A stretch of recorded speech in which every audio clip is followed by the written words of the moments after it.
Hey guys, welcome to the video, and today we're going to go ahead and look over Pluto Knight Zidane, or Zidane, and despite him not having the 6 times cap, he's probably going to be like really strong. There's two ways of using him, either using him with support chaining and using him like as a lone burst damage dealer, which we will not be doing in this video. We'll be using him as a normal chainer even though he does not have the 6 times cap, because the reason why this move here gives a lot of modifier buffs to this ability, and also his Imperil. So these effectively become much higher modifiers, so it becomes pretty strong for a free unit. And we're gonna go ahead and see what we can do. Unfortunately, there's just not a lot of Brute Killer available in the game, so neither me or my friend can get 300%. Because unless you have like lots of Furans laying around, that's just not going to be possible, unfortunately. So it is what it is, guys. We're gonna keep 100% real. So I know that there was a video circulating around that is using support chaining and using Zone Burst. So instead of doing that, we're gonna go ahead and just use him as a normal chainer, which he's very strong at. I promise. I'm not lying. And the best thing is that he has his Imperil and Imbue in the same move, unlike his CG version, who has to use 2 separate ones. So the power creep is strong here. But on top of what we're going to be doing, we're also going to infuse them with 10% more damage because of phone. We're going to go ahead and do that. And let's get to chaining on this first turn here. Only 100% perils, by the way. We're doing that much damage to a really tanky boss. This boss is extremely tanky, so when it comes to global, do not underestimate him, because he does do a lot of cool shit. Whoops. I didn't need to swear. Anyways, so what you're going to do is use this move here. You need to have the latent ability, by the way. You need this latent ability on the JP side to be able to be a competent damage dealer, because then use that, and then these two get a 4 times modifier increase. So it's very much essential to get those pieces done and ready.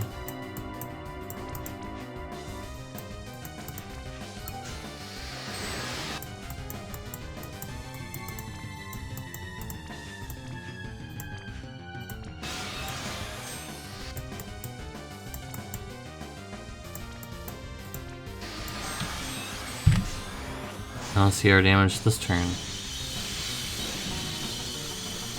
And we're doing really good damage. We're doing really good damage.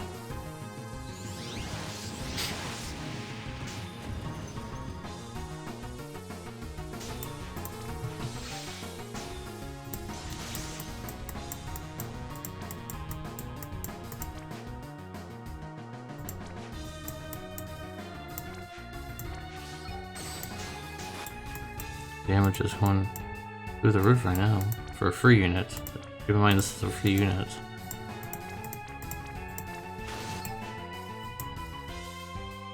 So we're good with the imbues and perils for 5 turns, so we don't need to redo that anytime soon. Just keep doing damage. Now we have 120% in perils and more. We have 20% more attack bonus because of Pone's Zone Burst.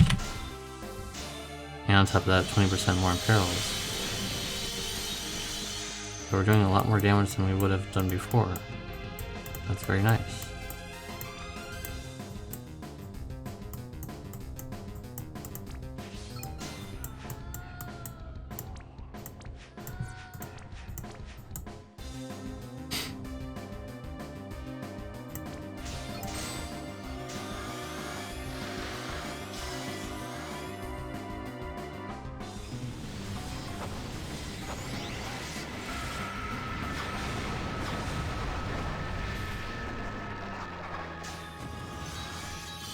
What we want to do now is not really go threshold of 50%, because then he's going to use the mitigation on the next turn.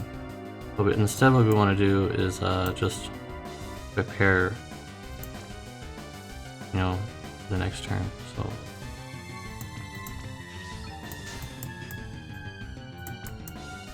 we can do a little bit of chip damage here and there, but we're not going to try to deal too much damage for right now.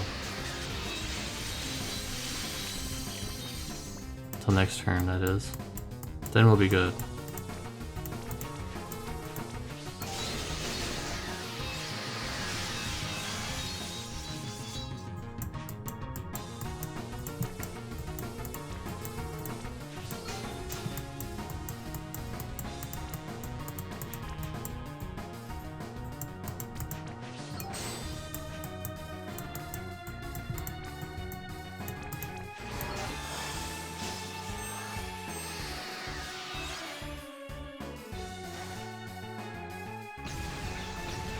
Now we're good, because he's not going to use the mitigation until turn 9.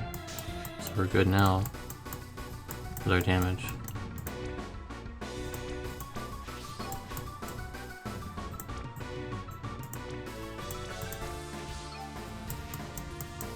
Let's go ahead and get Pone's Zone Burst back available.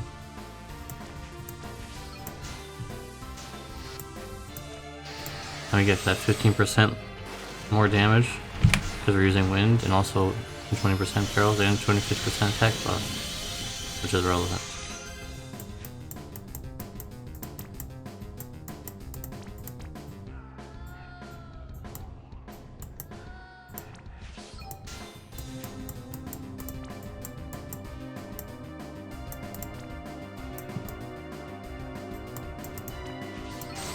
She doesn't really have anything to do, so I'll just do that.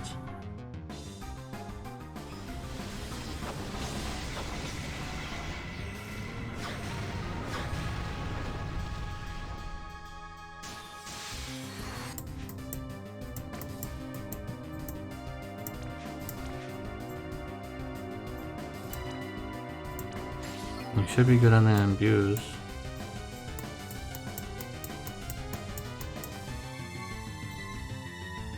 Yep.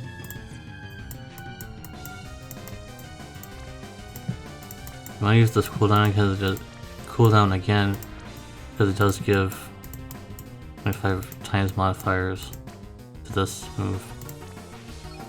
So it's important to do that for that situation.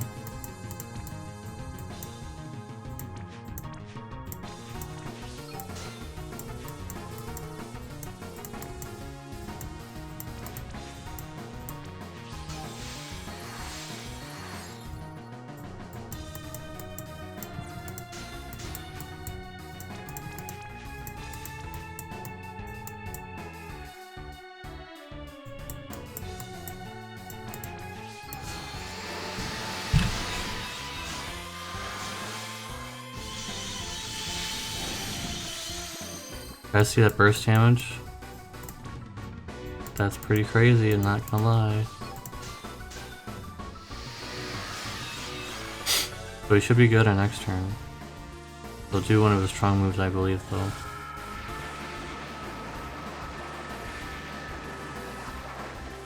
Nope. So the trick really is to not... The trick for this boss is not cross 50% until turn 5. As you guys can clearly see, we're doing just fine. We're doing just fine.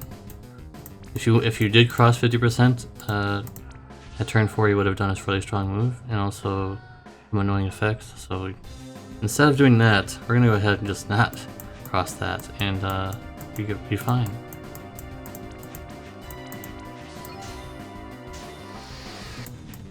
And let's go ahead and get Pone's Zone Burst available to us.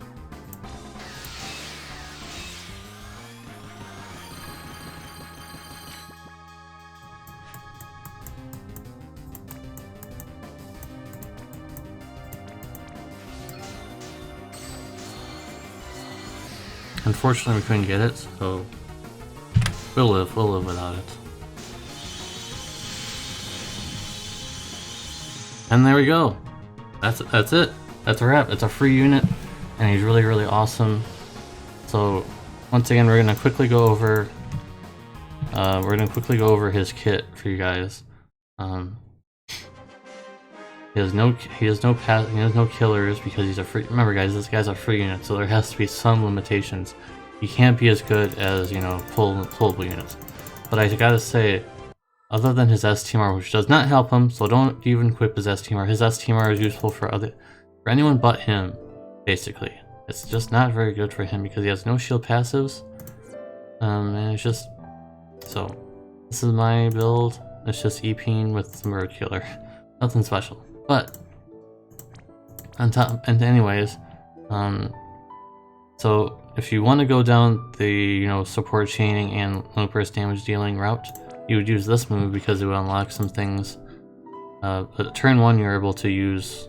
I don't think it's going to show up here. No, there would be a move that would show up here that has like that thief icon that you guys saw. It'll give you 300% lone burst damage. So you use that, you'll use your lone burst on the next turn, you would support chain. So yeah, there's that. And if you want to do this during the normal chaining route, he has that, like I said, he has that imbue and imperil on the same move. And he has 2 chaining frames, bolting strike, and also he has Stardust Ray, so it's very, very good that he has those situations. But he doesn't really need this because it does give him modifier boost to these moves here. Or actually, technically just this one, actually. It just, for some reason, it just gives it to the Stardust Ray one, so you kind of want to focus on Stardust Ray, but could do the other one, but it's just not going to do as much damage. So, if you want to know more about him in full, I have a review on him already in my review video. So, thanks for watching, guys. He's a very strong unit. He's actually a lot stronger than his CG version, if you can even fathom that. For now, until he gets enhancements. But this guy's really good, and he'll be good with CG version 2. Their rotations are a little mixed, but it'll eventually line up correctly. So thanks for watching, guys. If you liked the video, please give a like. I worked really hard on this. I tried researching how to, you know, make him good and all that kind of good stuff, so please leave a like. Please subscribe if you're not already subscribed, and if you watch all the way to the end of this video, type in hashtag Pluto Knight Zidane, or Pluto, yeah, PKZ.